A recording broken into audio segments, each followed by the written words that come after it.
Dear students, online chemistry video में आपका बहुत बहुत स्वागत है। ये वीडियो यूनिवर्सिटी कोटा के सिलेबस के अकॉर्डिंग हम बना रहे हैं। इसमें आपके सबसे पहले मैं थोड़ा सा ग्रेजुएशन कोर्स जो आप बीएससी कर रहे हैं उसकी थोड़ी सी आपको ब्रीफ नॉलेज दे देता हूँ कि जैसे आप जो बच्चे बीएससी करते हैं या तो वो जनरल बायो सब्जेक्ट और से करेंगे या मैथ्स से करेंगे। बायो सब्जेक्ट वालों के 3 बुक रहेगी जिन्हें हम केमिस्ट्री, जूलॉजी, बॉटनी में डिवाइड करते हैं और प्रत्येक सब्जेक्ट के लिए 3-3 बुक्स बनाई गई है।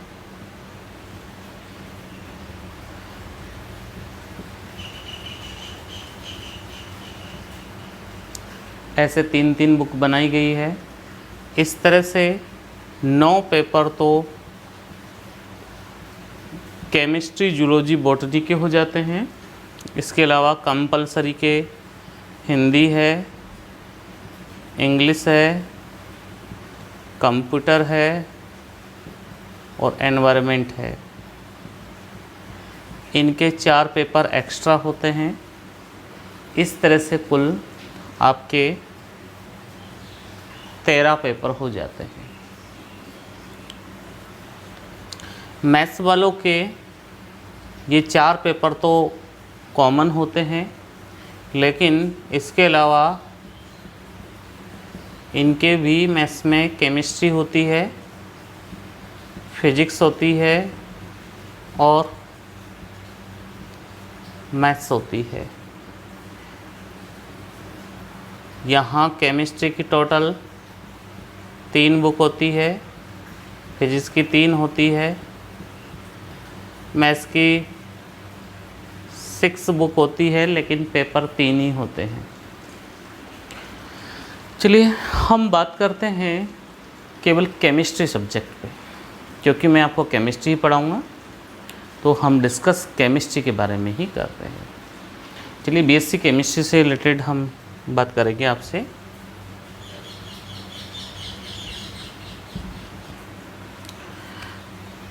बीएससी में केमिस्ट्री को हम 3 पेपर में डिवाइड कर देते हैं। 3 पेपर होते हैं इसके।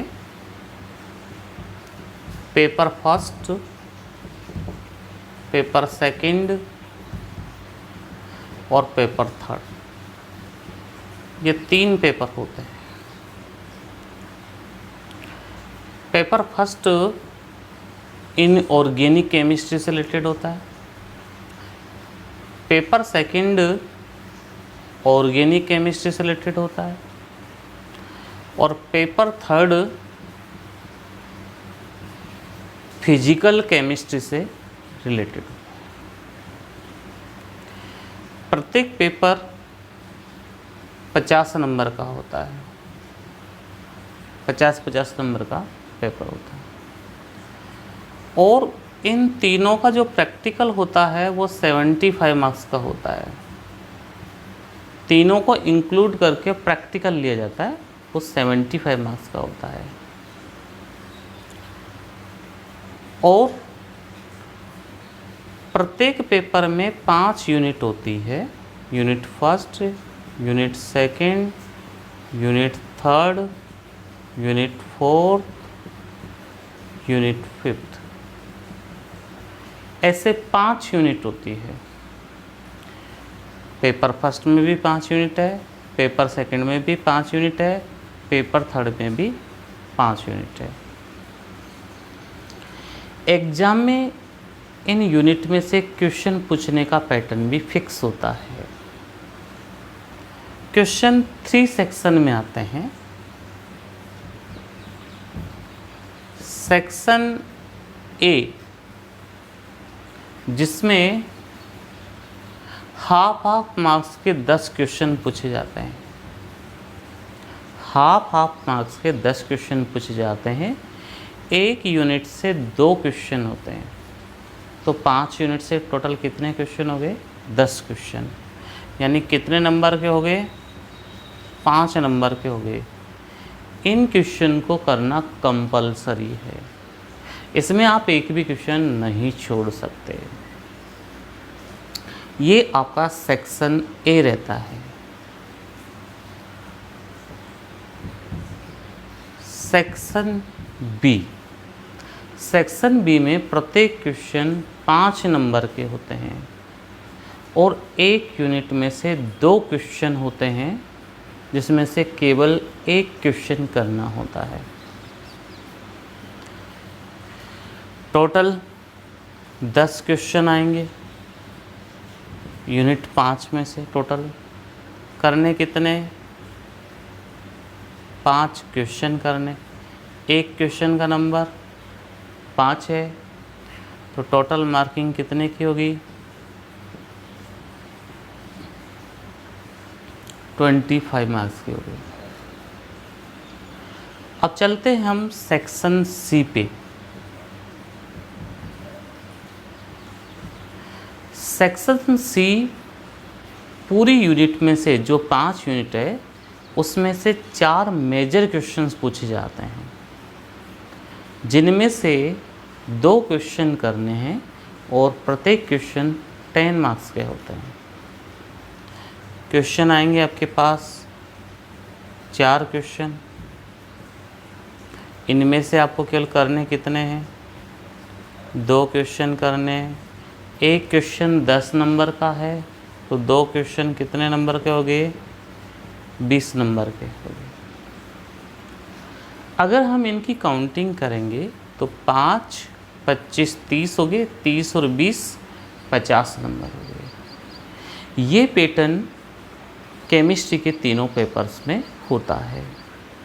मैं तो कहूँगा कि फिजिक्स में भी यही पैटर्न होता है, बायोलॉजी में भी यही पैटर्न होता है और मैथ्स में भी यही पैटर्न होता है। इस पैटर्न के अकॉर्डिंग हमको प्रिपरेशन करनी रहती है। बीएससी में हर टॉपिक को बहुत इंटरनल तरीके से समझना होता है और फिर उसको अच्छी तरह से डिस्क्राइब करके लिखना होता है, इसलिए आपको यहाँ पर डीपली स्टडी करनी पड़ेगी। चलिए ये तो हमने बात की हमारे सिलेबस की और हमारे एग्ज़ाम पैटर्न की हमने बात की। अब आज की क्लास में हम आपके लिए जो टॉपिक लेके आ रहे हैं वो रहेगा हमारा पेपर सेकंड। पेपर सेकंड जैसा मैंने आपको बताया कि ऑर्गेनिक केमिस्ट्री होती है।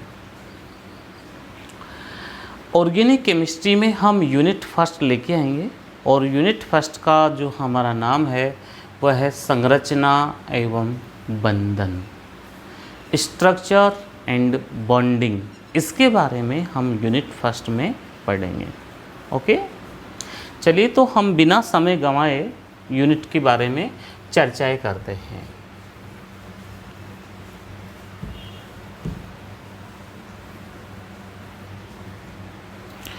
यूनिट फर्स्ट, सबसे पहले मैं आपको इस यूनिट की पूरी डिटेल बता देता हूँ, जिससे आपका माइंड इन्हीं पॉइंटों के इर्द गिर्द सोचे और आप उसकी डीपली स्टडी कर सके। चलिए हम सबसे पहले इस लेसन में आने वाले कंटेंट्स की बात करते हैं। कौन कौन से टॉपिक्स हैं जिनके बारे में आपको समझाया जाएगा। चलिए, पहला टॉपिक हमारा इंट्रो होता है, इंट्रोडक्शन होता है, ठीक है। इसके बाद में हम रासायनिक बंधन के सिद्धांत लेंगे, थ्योरी ऑफ केमिकल बॉन्डिंग, रासायनिक बंधन के सिद्धांत लेंगे। इसके बाद में कार्बन की संरचनाएं लेंगे, स्ट्रक्चर्स लेंगे, ठीक है। इसके बाद में हम ओवरलैपिंग अतिव्यापन लेंगे। इसके बाद में हम संकरण हाइब्रिडाइजेशन लेंगे। इसके बाद में हम बंध लंबाई, बंध कोण, बंध ऊर्जा, bond length, bond angle, bond energy लेंगे। इसके बाद में हम केंद्रीयकृत एवं विकेंद्रीयकृत रासायनिक बंध लेंगे। लोकेलाइज्ड एंड डीलोकेलाइज्ड केमिकल बॉन्ड लेंगे। इसके बाद में वांडर वाल्स अंतर क्रियाएं लेंगे, वांडर वाल्स इंट्रैक्शन लेंगे। इसके बाद में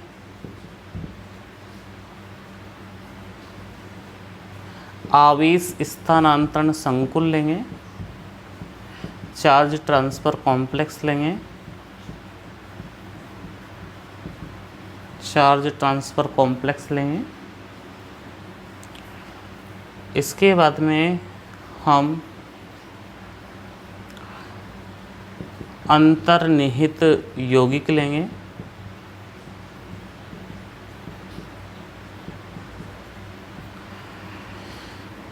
इंग्रेंड कंपाउंड्स लेंगे, अंतर्निहित यौगिक।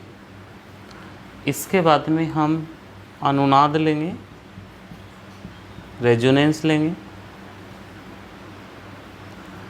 इसके बाद में हम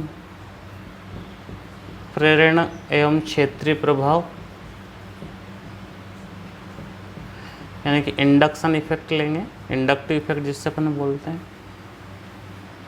इसके बाद में अपन अति संयुग्मन हाइपर कॉन्जुगेशन लेंगे और इसके बाद में अपन हाइड्रोजन बंध व इसके प्रकार, ये टॉपिक लेंगे। इस यूनिट में हमने जो लोअर क्लास में पढ़ा था उसका बेसिक है, उसकी स्टार्टिंग है। हमको छोटी छोटी चीज़ों को डीपली पढ़ना है, तभी जाकर हम आगे कंसेप्ट बना पाएंगे, रिएक्शन मैकेनिज्म समझ पाएंगे। इसकी स्टडी हमको 1 बाय 1 हर वीडियो में हमको करनी होगी। देखिए, अब आपको नोट्स भी साथ में लिखने होंगे। मैं आपको नोट्स की तरह ही पढ़ाऊँगा इसमें, तो आप नोट्स लिखेंगे तो और भी अच्छा रहेगा। यानी कि आपके लिए सबसे ये बेस्ट टाइम है कि अब आप पढ़ाई अपनी स्टार्ट कर दीजिए। चलो हम सबसे पहले बिना समय गंवाए इंट्रोडक्शंस की बात करते हैं। इंट्रोडक्शन का मैं आपको ये बताया जाएगा कि रासायनिक बंध किसे कहते हैं, किसे केमिकल बॉन्डिंग किसे कहते हैं, इसके बारे में मैं आपको बताऊंगा। आप सभी जानते हैं 2 या 2 से अधिक परमाणु परस्पर मिलकर जब एक अणु बनाते हैं तो इन परमाणुओं को बांधने वाली कोई ऐसी शक्ति होती है जिससे ये बंधित होते हैं, और उस बांधने वाली शक्ति को ही हम रासायनिक बंध कहते हैं। तो इसकी आप डेफिनेशन लिखेंगे, किसी अणु में उपस्थित परमाणु जिस बंध द्वारा जुड़े रहते हैं उसे रासायनिक बंध कहते हैं। रिपीट कर देता हूँ, किसी अणु में उपस्थित परमाणु जिस रासायनिक बंध द्वारा जुड़े रहते हैं, जिस रासायनिक बंध द्वारा या जिस बंध द्वारा आकर्षित रहते हैं उसे हम रासायनिक बंध कहते हैं। चलिए, जब रासायनिक बंध बनता है तो प्रत्येक परमाणु उत्कृष्ट गैस विन्यास धारण करता है, ये भी हम जानते हैं। उत्कृष्ट गैस विन्यास धारण करने का मीन्स होता है ये स्थायित्व को प्राप्त करते हैं। स्थायित्व को प्राप्त करने के आधार पर हम यहाँ रासायनिक बंधन के सिद्धांत को 3 भागों में बांट देते हैं। यानी कि अब हम इंट्रोडक्शन में केवल डेफिनेशन लिखेंगे, उसके बाद में टॉपिक डालेंगे रासायनिक बंधन के सिद्धांत, थ्योरी ऑफ केमिकल बॉन्डिंग। तो देखिए बच्चों, रासायनिक बंधन मुख्यतया कार्बनिक यौगिकों में 3 तरह के होते हैं। 3 टाइप्स की केमिकल बॉन्डिंग प्रेजेंट है। नंबर 1 है आयनिक बंध और नंबर 2 है सहसंयोजक बंध और नंबर 3 है उपसहसंयोजक बंध। चलिए फर्स्ट चर्चा करते हैं हम आयनिक बंध की। ये नाम आपने बहुत पहले सुना है। आयनिक बंध कैसे बनता है, किन यौगिकों में बनता है, क्या शर्त होती है इस बंध बनने के लिए। तो चलो मैं बहुत सिंपल लैंग्वेज में आपको समझाता हूँ। इस प्रकार का बंध जो बनता है उसकी पूरी मैं कंडीशन बता रहा हूँ आपको। इस प्रकार के बंधन में एक उच्च धन विद्युतीय तत्व तथा उच्च ऋण विद्युतीय तत्व संयोग करते हैं। उच्च धन विद्युतीय तत्व 1 या 2 इलेक्ट्रॉन त्याग कर धनायन बनाता है तथा उच्च ऋण विद्युतीय तत्व 1 या 2 इलेक्ट्रॉन ग्रहण करके ऋणायन बनाता है। जब धनायन बनता है तो स्थायी गैस स्थायी विन्यास प्राप्त हो जाता है। जब ऋणायन बनता है तो स्थायी विन्यास प्राप्त हो जाता है। इस प्रकार से धनायन और ऋणायन परस्पर स्थिर वैद्युत आकर्षण बंध के द्वारा जुड़ जाते हैं और इस बंध को ही हम आयनिक बंध कहते हैं। एग्जाम्पल के फॉर्म में समझाते हैं NaCl का निर्माण।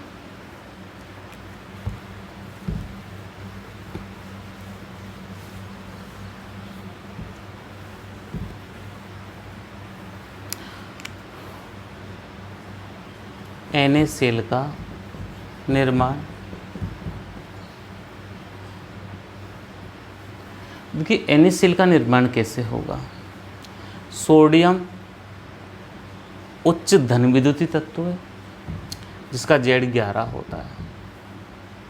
इसके बाह्यतम कोश के इसका इलेक्ट्रॉनिक विन्यास होता है 281। अतिरिक्त इलेक्ट्रॉन अगर ये इलेक्ट्रॉन त्याग दे तो Z तो 11 ही रहेगा, लेकिन इलेक्ट्रॉनिक विन्यास जो होगा वो 28 हो जाएगा 1 इलेक्ट्रॉन त्यागने के पश्चात।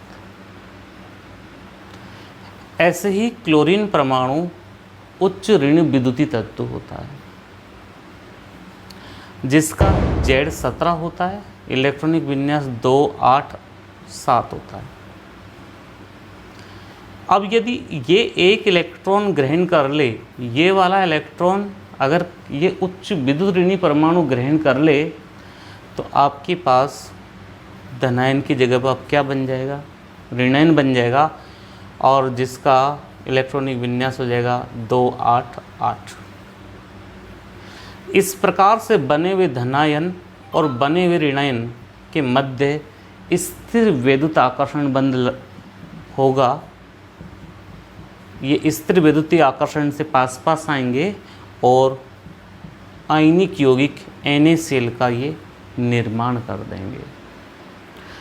तो बच्चों आपको टॉपिक लिखना है आयनिक बंध। पहले तो आपने टॉपिक डाल लिया होगा रासायनिक बंधन के सिद्धांत, फिर आपने टॉपिक डाला कि यह बंधन 3 प्रकार के होते हैं। पहला आयनिक बंध, दूसरा सहसंयोजक बंध और तीसरा उपसहसंयोजक बंध।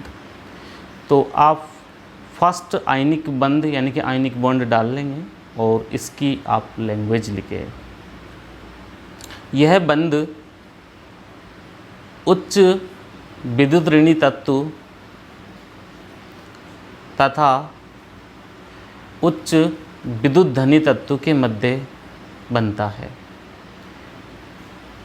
इस बंध के निर्माण के दौरान उच्च विद्युत धनी तत्व 1 या 2 इलेक्ट्रॉन त्याग कर धनायन बनाता है तथा उच्च ऋण विद्युती तत्व 1 या 2 इलेक्ट्रॉन ग्रहण करके ऋणायन बनाता है। इस प्रकार धनायन व ऋणायन स्थिर वैद्युत आकर्षण बंध के द्वारा जुड़कर आयनिक बंध युक्त आयनिक यौगिक का निर्माण करते हैं। आयनिक बंध युक्त आयनिक यौगिक का निर्माण करते हैं, जैसे NaCl का निर्माण। जैसा मैंने आपको समझाया कि NaCl कैसे बनेगा, उस सब तरह की बातें हम यहाँ समझेंगे। आयनिक यौगिकों के बहुत सारे लक्षण हैं, ये हम अलग चैप्टर में इसकी बात करेंगे। फिलहाल हम यहाँ पर केवल ब्रीफ हिस्ट्री देख रहे हैं, डिस्क्राइब नहीं कर रहे हैं। हम केवल डेफिनेशन जानने का प्रयास कर रहे हैं और उसका एक एग्जाम्पल ले रहे हैं। आयनिक यौगिकों को और विस्तार से मैं फिजिकल केमिस्ट्री में समझाऊंगा, वहाँ पर, और इनऑर्गेनिक केमिस्ट्री में भी इसके बारे में है, वहाँ पर बहुत डिटेल में आपको इसके बारे में समझाया जाएगा। वहाँ इनके लक्षण बताए जाएंगे, वहाँ विलेयता कैसे प्रभावित होती है, सब बहुत सारी बातें होगी। हम यहाँ केवल ये समझ रहे हैं कि आयनिक बंध किससे कहते हैं और उसका एक एग्जाम्पल बताइए। चलिए हम अब दूसरे टॉपिक पे चर्चा करते हैं, सहसंयोजक बंध।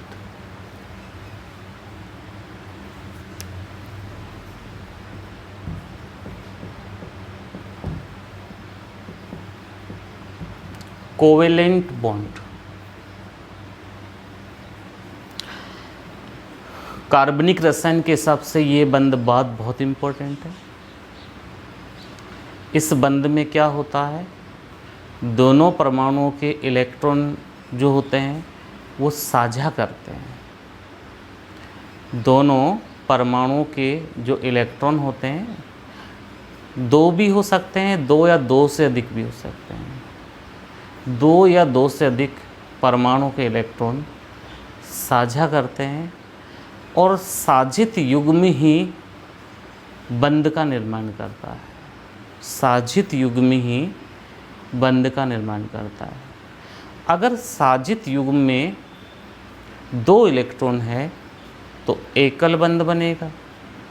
साझित युग्म में 4 इलेक्ट्रॉन है तो द्विबंध बनेगा। और साझित युग्म में 6 इलेक्ट्रॉन है तो त्रिबंध का निर्माण होगा।